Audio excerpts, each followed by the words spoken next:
Peço a palavra, senhor presidente. Com a palavra, vereador D'Ambrosio.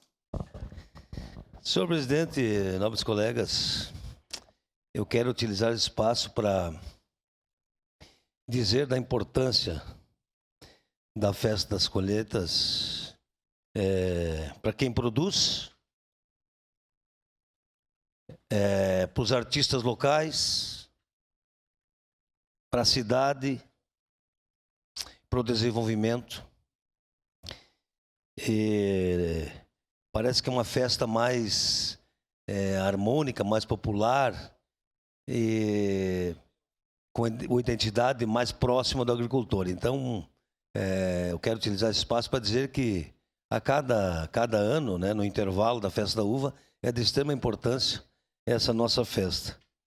Imaginem que nós temos... assisti o debate ontem. Assisti o debate aqui. Imagine que nós temos candidato que votou contra o repasse para a festa da uva.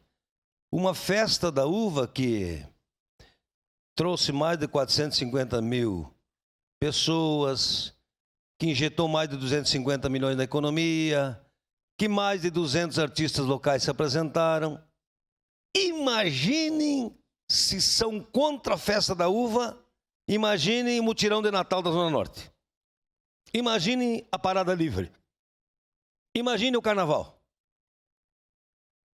Então, eu acho que é um momento importante de dizer que a festa das colheitas, ela estando no calendário, ela precisa ser fortalecida a cada ano.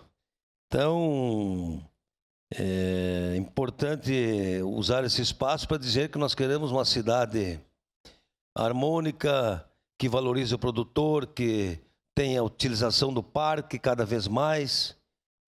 E a festa das colheitas, com certeza, veio para ficar e merece toda a nossa valorização. Era isso, senhor presidente. Obrigado.